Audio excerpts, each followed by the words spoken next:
All right, ladies and gentlemen, welcome. It's great to see a great crowd. It's great to see lots of smiling faces, and I hope that we have a great 45 minutes or an hour or so and learn a lot about great things that are happening in the community of achievement and disability and invention. My name is Rob Snook. I'm absolutely thrilled to be here. This is the second time that I've emceed this event, and it's an honor to be here. I'm a sports broadcaster in my regular life on the radio, on a radio station group in Oshawa called Durham Radio with KX96, CKDO, and The Rock. And I also have had a chance to work with CBC Sports for the last several Paralympic Games and will be as well this summer for the Paralympic Games in Rio. I'm a former Paralympic athlete. I have an artificial leg, so I'm one of those guys, well, at least I used to be before I got a little thicker, but one of those guys who would run really fast with those, we didn't call them this, but they call them blades now. We called them the brand name, which was Flex Foot. But it's a sense of where I come from in terms of using technology in my life as a person with a disability. Now, just a real quick little background. When I was growing up, I already lost my leg when I was 1 and went to a place here in Toronto, which I loved, and it was like a second home to me, and it was then called the Ontario Crippled Children's Centre. And just when I say that word, I already see some eyes kind of pop up because we don't use that word anymore. But it shows you we've come a long way, and we've come a long way in technology. We've come a long way in the way we use technology and in the way we utilize people with disabilities and let them achieve their fullest in Ontario and in Canada. So officially now, the Council of Ontario Universities, in partnership with the Government of Ontario, is pleased to present the 5th annual Innovative Designs for Accessibility, IDeA, student competition. The competition looks for innovative, cost-effective, and practical solutions to accessibility-related barriers. We challenge Ontario University undergraduate students to use their creativity, working individually or in teams with industry, government, community partners, including members of the disability community, to do 3 things: identify an accessibility-related issue, develop a plan to address the issue, and create an innovative and unique solution. And that's why we're here today, to honor the 8 finalists in the competition. IDeA is inspired by the goal of the Accessibility for Ontarians with Disabilities Act to make Ontario the most accessible province by the year 2025. Here's how things will proceed this afternoon. We'll hear from the Council of Ontario Universities. We'll hear greetings from Her Honour Lieutenant Governor Elizabeth Dowdeswell. We'll have our 90-second student presentations, pitches from the top 8 IDeA finalist teams, and of course we'll have our announcement of the top 3 winners and the bonus prize recipient. Now, my pleasure to introduce and welcome to the stage someone who's joining us for the very first time as the newly appointed President and CEO of the Council of Ontario Universities, David Lindsay.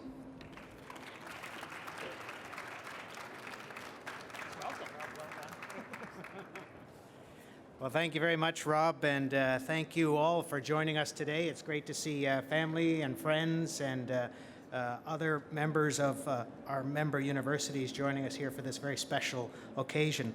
So on behalf of the Council of Ontario Universities, the 21 publicly funded universities we represent, I want to welcome all of you to this 5th annual Innovation Designs for Accessibility, IDeA's student competition celebration.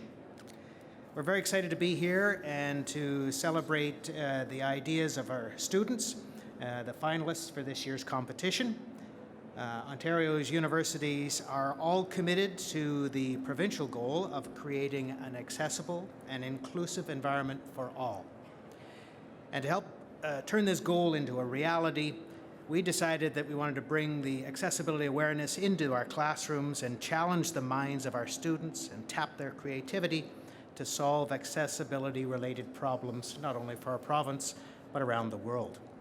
As Rob mentioned, through the IDeA competition, undergraduate students are asked to create innovative, cost-effective, and practical solutions to accessibility barriers. Our hope is that they will take their knowledge and that they've learned from this competition as they move forward into society and forward in their studies and forward in their careers, in order to help create a culture of accessibility and innovation wherever they go. So like you, I'm eager to hear from the students, hear their pitches in front of our ideas panel, but I have a few administrative things I do have to do. And the first of those is to thank the many people who have helped put all this together. Without your work and the work of all of our member institutions, this wouldn't be possible. I'd like to acknowledge the Government of Ontario as one of our sponsors, a very generous sponsor through the Enabling Change program. The Accessibility Directorate of the Ministry of Economic Development and Employment and Infrastructure remain key supporters, and their enthusiasm for this competition is very critical to its success, so we want to thank them as well. Second, I want to thank you all for participating, and all the institutions you come from for their participation. The enthusiasm and the participation across the province makes for a vibrant competition, and this is a very successful 5th year, as I said.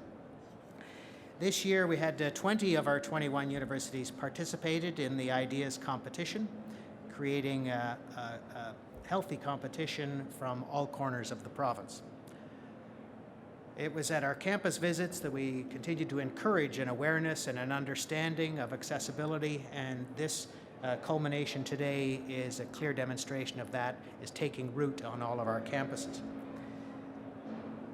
And of course, in particular, I want to thank this year's selection panel. Their dedication and their expertise is much appreciated, and it will make for a very successful event this afternoon. We have 4 judges and who are returning this year, and we have 1 new judge. So I'd like to thank each of you individually. Now, the list on the front is not the same as the list I have here. They're the same names, they're just in a different order. So I'm not going to point at you and try and read your names at the same time. Susan Ruptash, Monica, now you're going to spell that out, right? Monica Ackerman, Ali Samandini, Robyn Parashyniak, I hope I'm pronouncing that right, Robyn, Lois Davis, and of course our great chair, Alf Spencer. So thank you to all of our judges for the work they've been doing.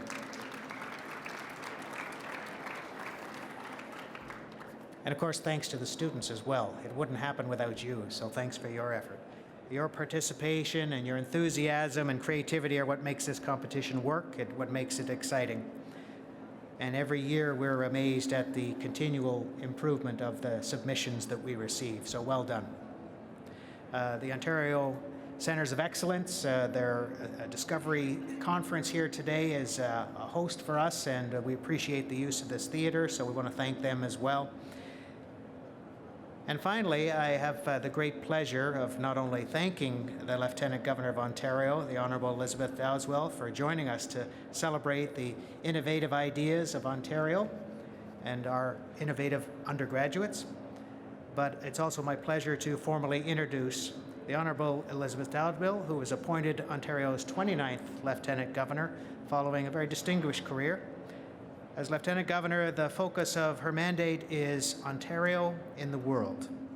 She listens to Ontarians and engages them in meaningful dialogue about what they can contribute and learn from others. And we're very pleased to have her here today to join us as we celebrate Ontario's leadership in accessibility. Ladies and gentlemen, mesdames et messieurs, please join me in welcoming the Honourable Elizabeth Dowdeswell, Lieutenant Governor of Ontario.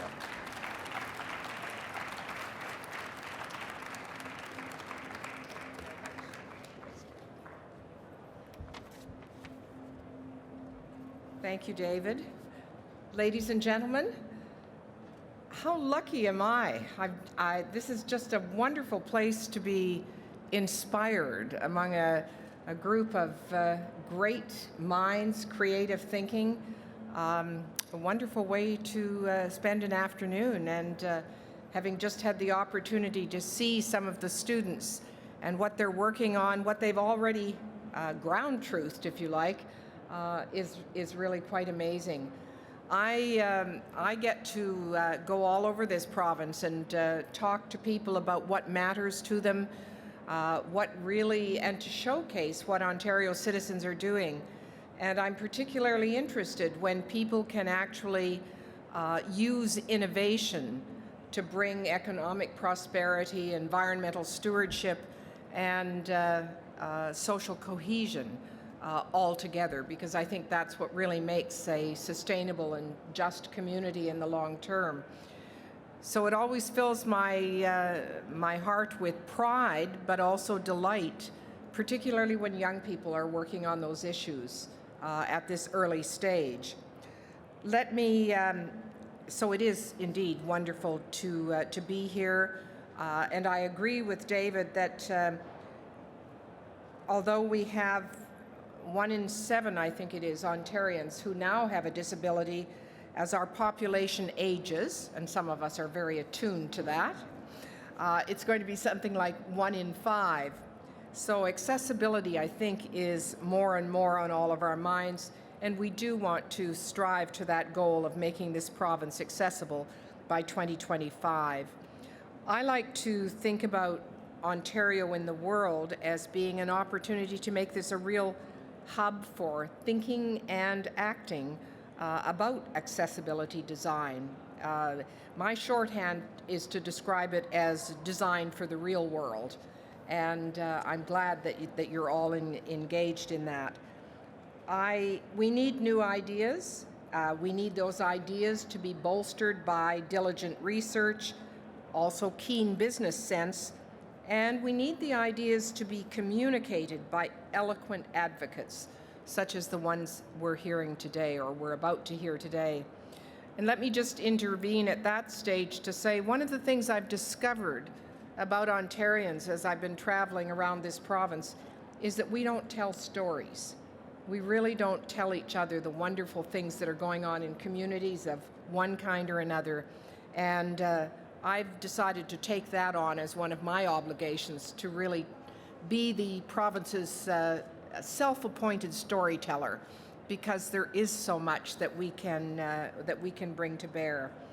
So let me just say, first of all, to the finalists, thank you for your creativity, your passion, your willingness to elaborate your ideas and to actually put them out there for scrutiny and examination. Regardless of where you place today, I hope this experience will also inspire you to continue your work into the future and to keep it growing, because we do need those bright ideas. To the participating institutions, thank you for embracing accessibility in your classrooms and on campus, and for supporting your students, researchers, faculty, and alumni as they work on these particular areas. To the Council of Ontario Universities, thank you for your administration of today's event, but also your efforts to bring accessibility issues to our communities and your commitment to furthering accessibility in our province. We have wonderful examples of people who have stepped up to the plate, and perhaps this is a good opportunity for me to recognize my predecessor, David Onley. I'm not sure that anyone has done as much in this province to bring disabilities and accessibility issue to the fore as he has. And I'm always reminded of his definition of accessibility, that which enables people to reach their full potential. And I think that's a wonderful way to think about disability and think about accessibility for all of us. So I hope that might be the inspiration for your future work and your many worthy endeavors. And as the representative of Her Majesty the Queen, it's my great honor and pleasure to thank you today, to wish you well, and to get off the stage so that we can actually hear from the students, and then I can congratulate you as the prizes are awarded. Thank you very much, everyone.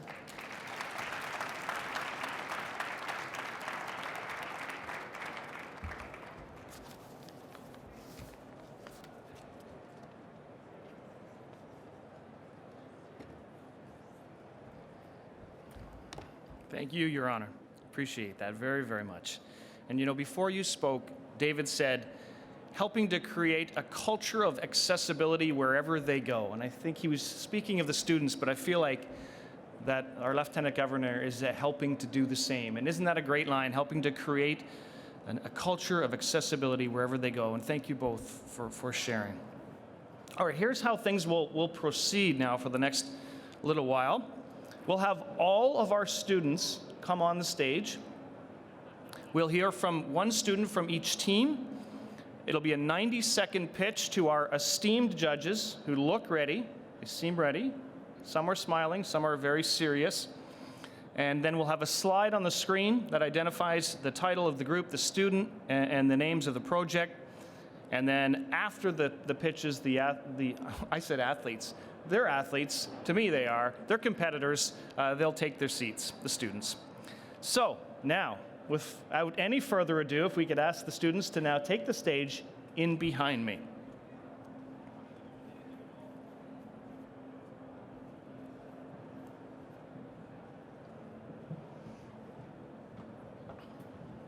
And I believe each of you you'll use this microphone here to do your presentation. So we will begin, number one, in no particular order. This is the High School Move Able. That's the title, presented by Devante Estick from the University of Toronto. Devante.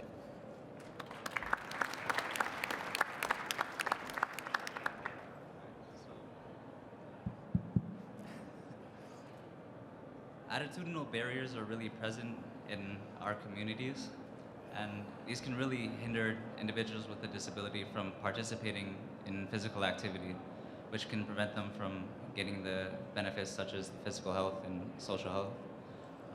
So our idea to reduce these attitudinal barriers in conjunction with our classes in kinesiology is to implement 10 hours of the mandated 40 community involvement hours for high school students to engage with individuals with disabilities. As of now, we've already been speaking with community partners within the GTA, such as Variety Village, which is an accessibility facility, which focuses on developing social skills, life skills, as well as physical skills.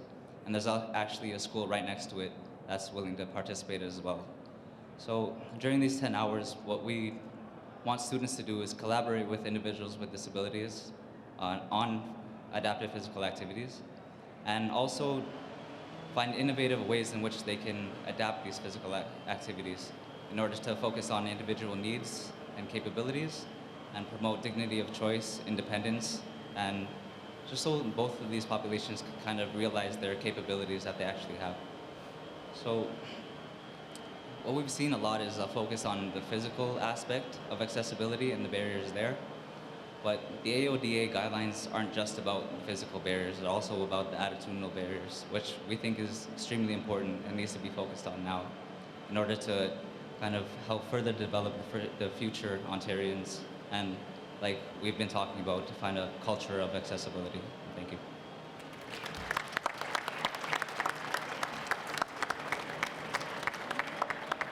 Good start. Thanks, Devante. Our second presentation is called I Saw the Sign, presented by Faith Lozon Collins from the University of Windsor.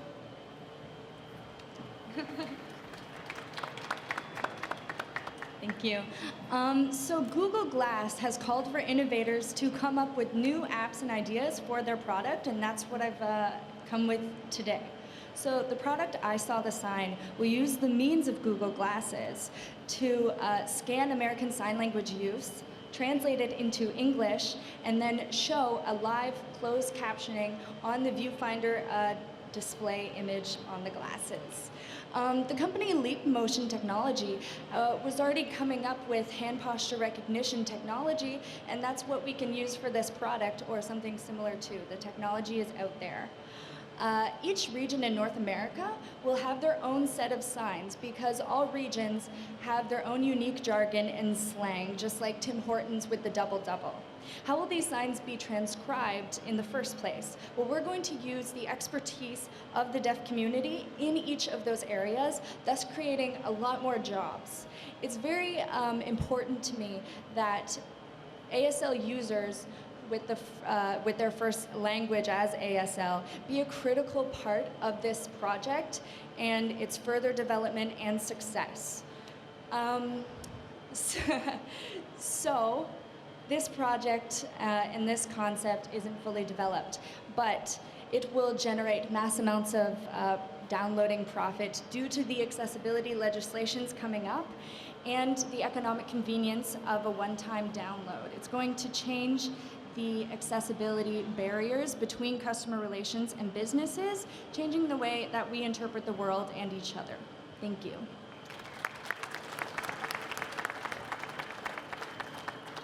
Thank you, Faith. Now our next group is called Pursue Your Potential. Pursue Your Potential, presented by Katie Baird from Carleton University.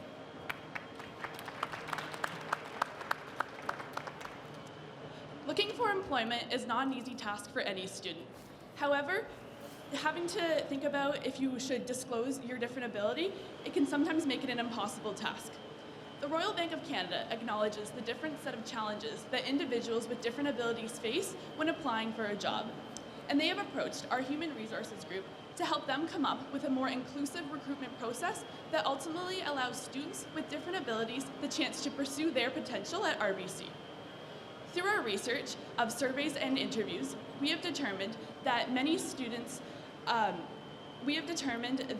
there is a very capable and valuable talent pool out there that isn't being looked at, and that is those with different abilities.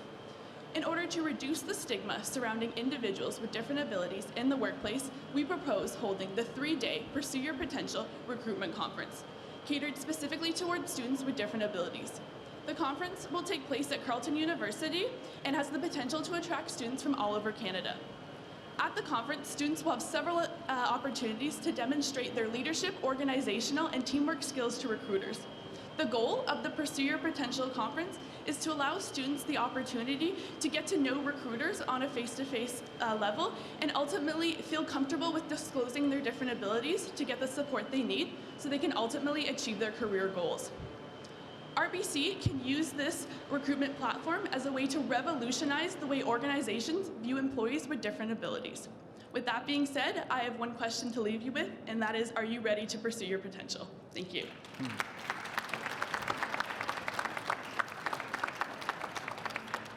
Thanks, Katie.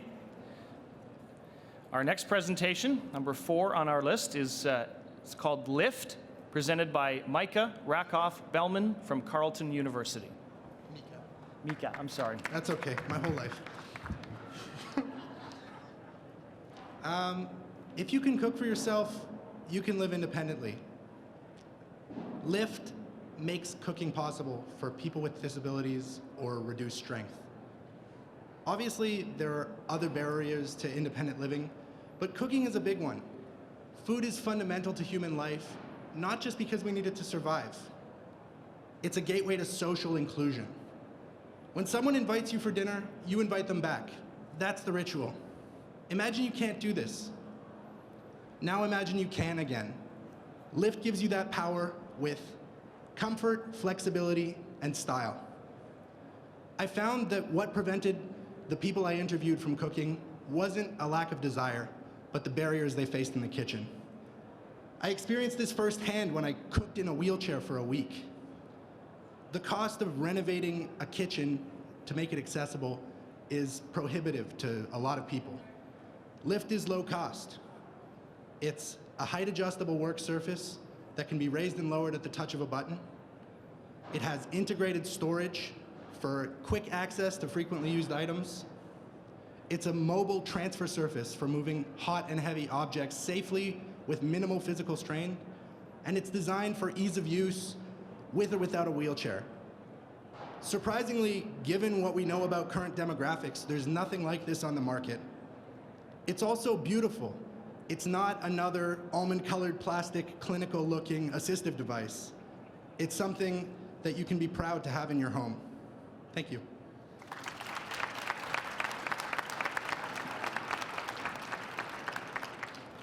Thank you, Mika. Our next group is the Aphasia Friendly Business Campaign presented by Laura Pinault from the University of Windsor.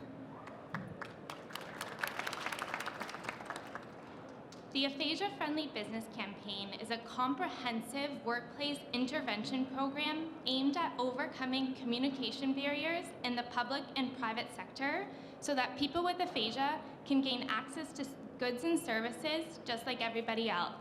Participating businesses are offered the opportunity to engage in on-site accessibility training and are offered personalized accessibility reviews on how they can make their businesses aphasia friendly. Aphasia is a language disorder that affects a person's ability to speak, read, write, or understand, but it doesn't affect their intelligence. Despite the fact that over 100,000 Canadians are affected by aphasia, their social participation is prevented because of lack of social awareness. We have partnered with March of Dimes of Canada to provide our on-site accessibility training and to train our volunteers to be supportive communication strategists.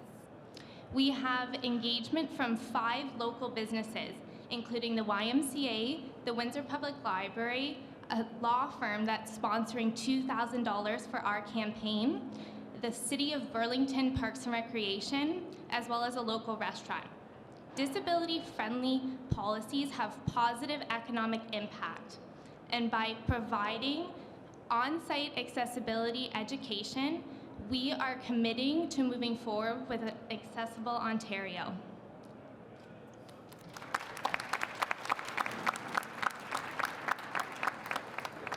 Thank you, Laura.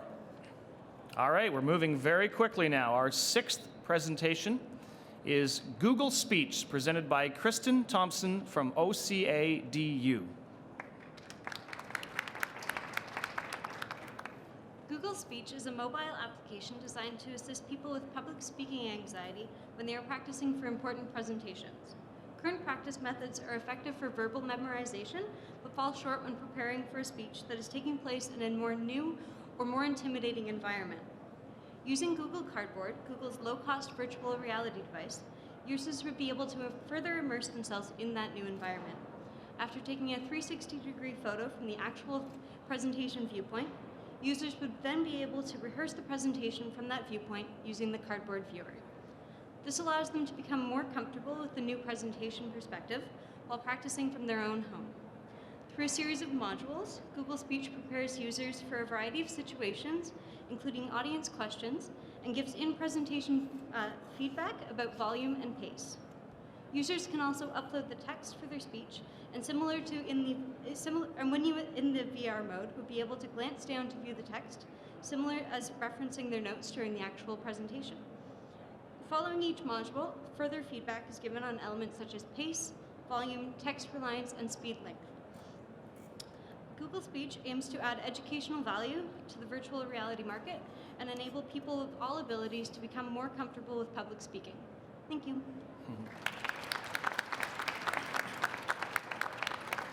Thank you, Kristen. Our next presentation is the Accessible Closet Storage presentation presented by Melody Chen from Carleton University. So, storage is a consistent issue for people with and without disabilities, especially the vertical space. In visiting homes of wheelchair users, I learned that the upper space of a closet either goes completely unused or they have to rely on someone else to access it for them, which greatly reduces their independence. So this project looks to provide additional storage that normally would not be accessible for someone in a wheelchair or even a variety of other people. The design is a customizable storage unit that automatically moves out of the closet and down vertically to an accessible height. A remote allows for controlled raising and lowering from a safe distance with a simple one-handed action. It also makes sure that the lower space of the closet is cleared for your own personal use because of the initial horizontal movement outward.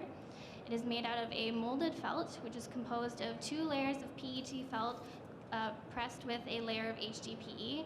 This combines the rigidity and lightness of a plastic with the soft aesthetic and feel of a fabric to better blend with the environment of a bedroom.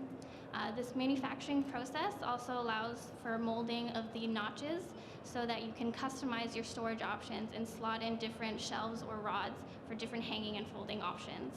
So by increasing access to storage, it reduces clutter and hopefully gives people more independence in their everyday lives.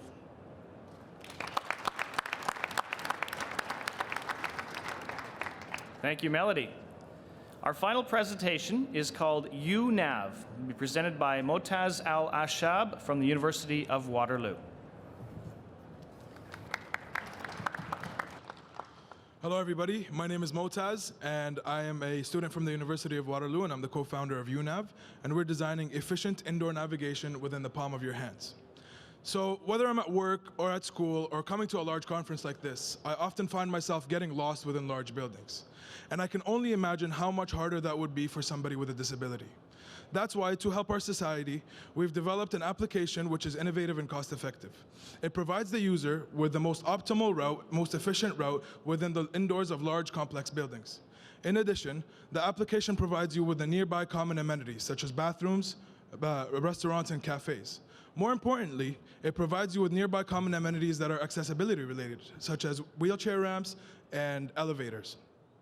We're also currently working on the viability of incorporating audio routing, and we have built this application to be very user-centric. So you can control your preferences in terms of choosing an indoor route versus an outdoor route, and in terms of avoiding physical barriers such as stairs or construction.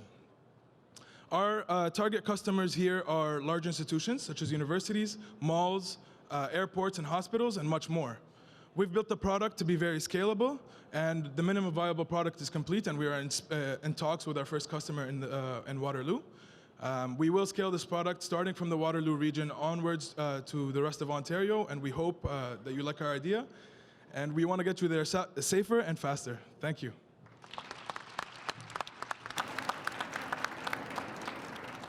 Thank you, Motaz, and thank you to all the students. You now get to reclaim your seats, and the judges now face the difficult task of trying to decide who our winners are and begin their deliberations. I think this is the time that I'm supposed to entertain you. There will be no singing or dancing. I will tell you a very short story, though, about part of my life as a sports broadcaster. I do the play-by-play announcing on the radio for the Peterborough Petes in the Ontario Hockey League. And it's once a year or so that they will play sledge hockey in sort of a charity game. And it's always amazing to see these are elite, 18, 19-year-old athletes. And they put they're competitive, but they suddenly realize how difficult sport can be when you have to start all over again. And they have a whole new respect for people with disabilities, for elite sport in that level, and in the Paralympic kind of level.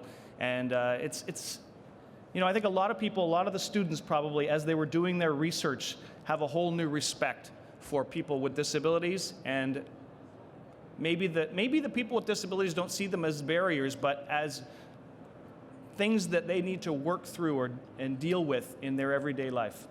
And that's something that I find really interesting. I don't know, are we getting close? We are. Alfred Spencer, Accessibility Directorate of Ontario, makes his way to the stage. He has envelopes. Okay. All right. Now I'd like to invite to the stage David Lindsay and the Honorable Elizabeth Dowdswell to announce and congratulate our winners.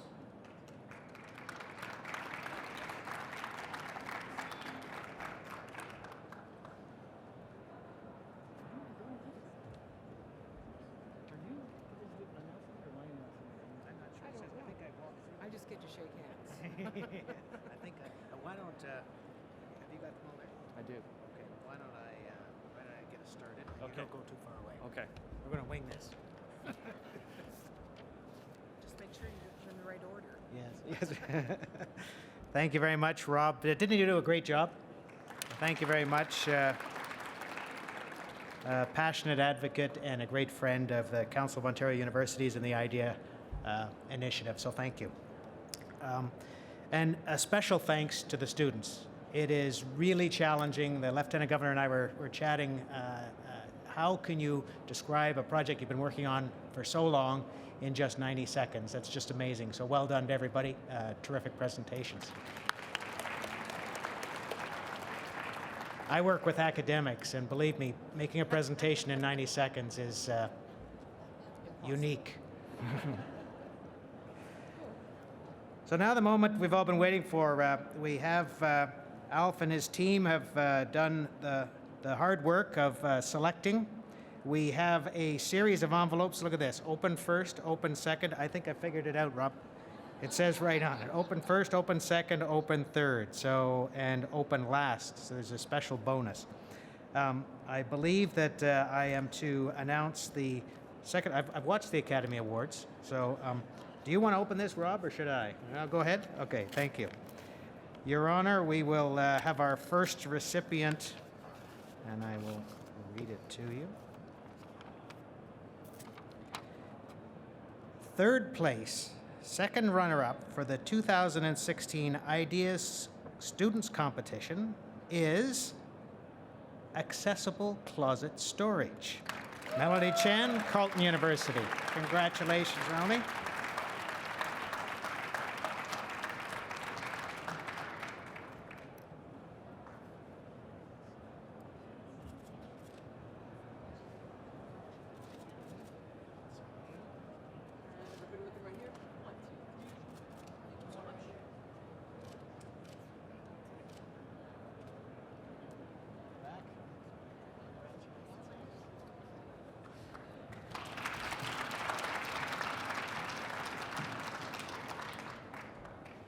If you only know what my closet looked like, Melanie, that's much more valuable than you realize. The second envelope I'm supposed to open contains a piece of paper that says, second place, first runner-up for the 2016 IDeA Student Competition is UNAV, submitted by Andrew Chukshi, Austin Wong, Eric Wong, from the University of Waterloo. Congratulations.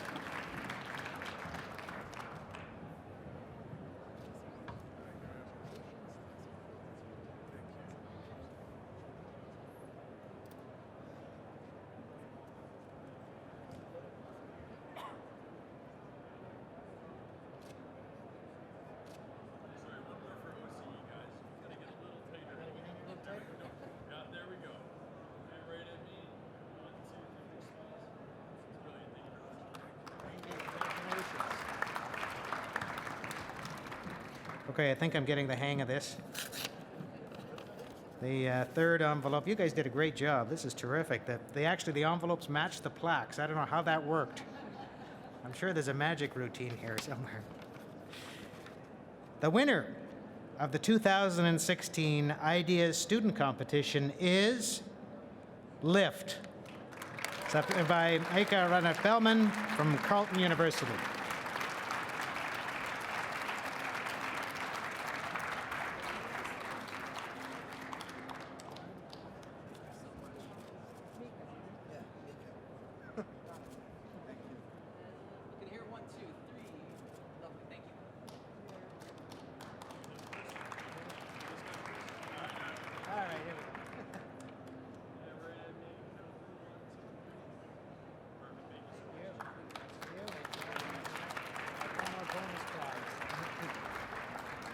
Now it says I'm to open this envelope last, so I have followed instructions to the T.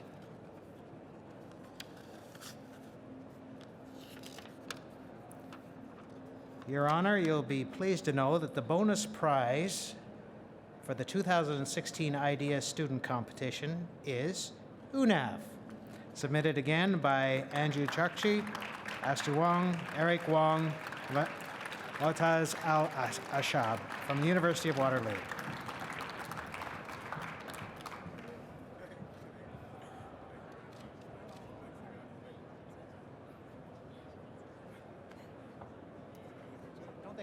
last picture?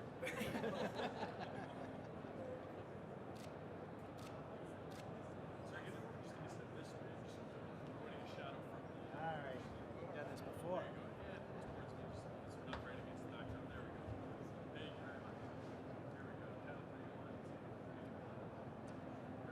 Thank you.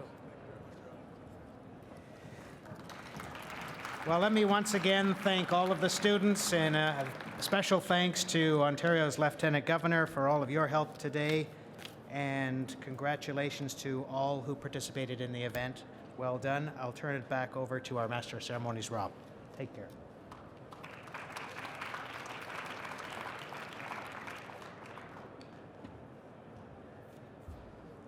Thank you, David. Thank you, Your Honor. Not much more to do.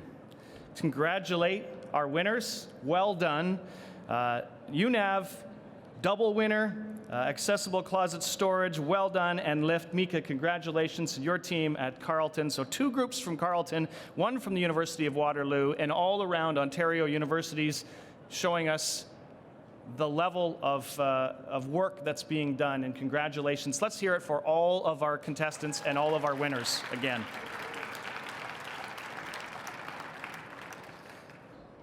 Just to wrap things up today, again, it's just been a real privilege to be here, and I hope to be back again next year and hope to see many faces again. During my life as a Paralympic athlete, I was at a competition in Germany once, and on the way home, I shared a seat with a discus and shot put thrower. Her name was Liliana Lubasic. And Liliana is about 6'2". She's an amazing athlete. She's since retired, just like I have. She won many, many medals, set many, many Canadian and world records in her life. And we, because of the long journey, we spoke a lot, talked a lot about a lot of things in our lives and about disability. And then she said to me, sometimes people will say to me, Liliana, I think that because you're blind, she was completely blind, had been since high school, that you seem to hear better. And she would look at people and say, I don't hear better, I just listen better. And I hope my challenge to you, and I challenge myself too, is that from this day forward, we listen better. Have a great day. Thank you so much for coming here, and again, congratulations to our students.